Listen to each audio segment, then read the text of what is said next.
کہ میرے بعد بنو امیہ میرے منبر پر بلند ہو کر لوگوں کو گمراہ کر کے سیدھے راستے سے لٹا رہے ہیں۔ تو جبریل امین علیہ السلام نے فرمایا کہ اس کی قسم کہ جس نے آپ کو نبی بنا کر بھیجا ہے، مجھے اس بات کا کچھ علم نہیں۔ وہ آسمان کی طرف بلند ہوئے اور تھوڑی ہی دیر میں اس کی دل جوئی کے لیے قرآن پاک کی یہ آیات لے کر نازل ہوئے۔ افرأیت ان متعناہم سنین ثم جاءہم ما کانوا یوعدون ما اغنی عنہم ما کانوا یمتعون۔ ترجمہ: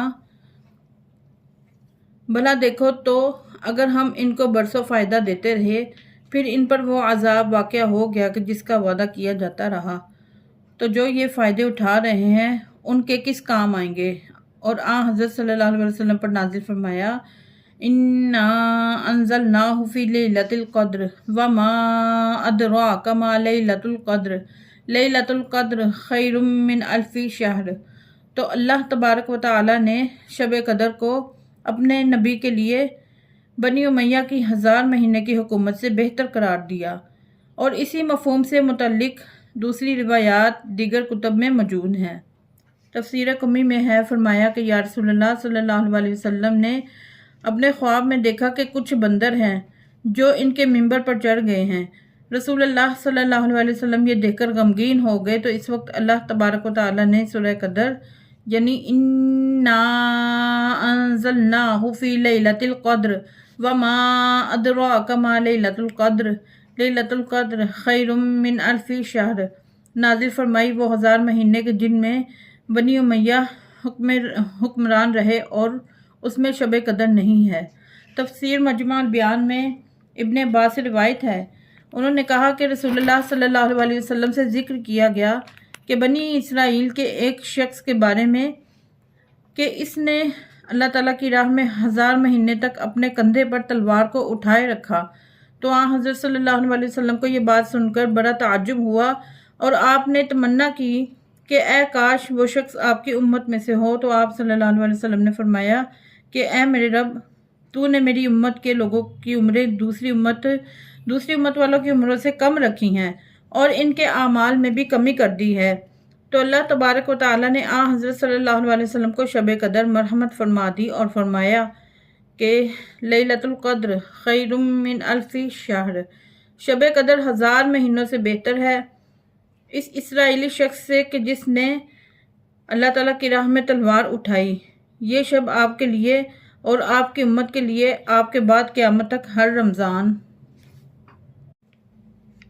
میں 1000 مہینوں سے بہتر ہے۔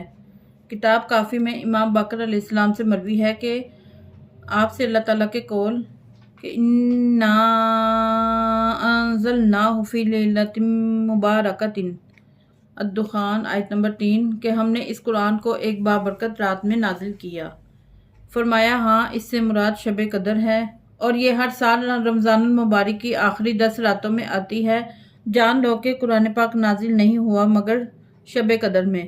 امام باقر علیہ السلام سے مروی ہے کہ آپ سے شب قدر کے بارے میں دریافت کیا گیا تو آپ نے ارشاد فرمایا کہ تم اسے 21ویں شب یا 23ویں شب میں تلاش کرو، اور ایک روایت میں ہے کہ 19ویں شب، 21ویں شب اور 23ویں شب میں تلاش کرو۔ پوچھا گیا کہ اگر کوئی انسان کوتاہی کرے یا بیمار ہو جائے تو پھر ان شبوں میں سے کس شب پر اعتماد کرے؟ تو فرمایا 23ویں شب۔ صادقین میں سے ایک سے روایت ہے کہ شب قدر کی نشانی یہ ہے کہ یہ خوشبودار ہوتی ہے، اگر سردی کے موسم میں ہو تو گرم کرتی ہے، اور اگر گرمی کے موسم میں ہو تو ٹھنڈک پہنچاتی ہے۔ عامہ کی روایت میں ہے کہ نہ گرمی ہوتی ہے نہ سردی۔ شب قدر کی صبح جب سورج طلوع ہوتا ہے تو اس کی کرنیں نہیں ہوتی۔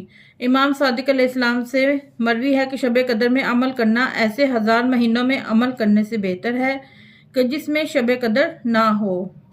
تفسیر قمی میں امام باقر علیہ السلام سے مروی ہے کہ آپ سے سوال کیا گیا کہ آپ حضرات شب قدر کی معرفت رکھتے ہیں؟ تو آپ نے فرمایا بلا، ہم کیسے معرفت نہ رکھیں گے جبکہ اس شب میں فرشتے ہمارے ساتھ طواف کرتے ہیں۔ تنزل الملائکۃ والروح فیہا بإذن ربہم من کل امر۔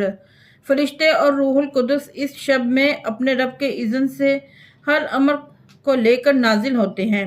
تفسیر قمی میں ہے فرمایا کہ فرشتے اور روح القدس امام زمانہ پر نازل ہوتے ہیں اور جو کچھ تحریر ہوتا ہے وہ ان کے سپرد کر دیتے ہیں۔ امام صادق علیہ السلام سے مروی ہے فرمایا کہ جب شب قدر ہوتی ہے تو اس وقت تمام فرشتے روح القدس اور تحریر کرنے والے فرشتے دنیاوی آسمان پر نازل ہوتے ہیں اور اس سال ہونے والے اللہ تعالیٰ کے تمام فیصلے رقم کرتے ہیں۔ اور سورہ رات کی آیت نمبر 39 کے ذیل میں اور کتاب کافی میں اسی مفہوم سے متعلق روایت موجود ہے۔ امام صادق علیہ السلام سے مروی ہے کہ روح جبریل علیہ السلام سے زیادہ باعظمت ہے اور جبریل علیہ السلام کا تعلق فرشتوں سے ہے اور روح ایسی مخلوق ہے جو فرشتوں سے زیادہ عظیم ہے۔ کیا خداوند عالم نے نہیں فرمایا تنزل الملائکۃ والروح سلام ہی حتی مطلع الفجر، یہ رات طلوع فجر تک سراسر سلامتی ہے۔ تفسیر قمی میں ایک تحفہ ہے کہ جسے طلوع فجر تک امام کی خدمت میں پیش کیا جاتا ہے۔ کتاب کافی میں امام سجاد علیہ السلام سے مروی ہے کہ اللہ تعالیٰ فرما رہا ہے کہ اے محمد، میرے فرشتے اور روح جو میری جانب سے نازل ہوئی تم کو سلام کر رہے ہیں۔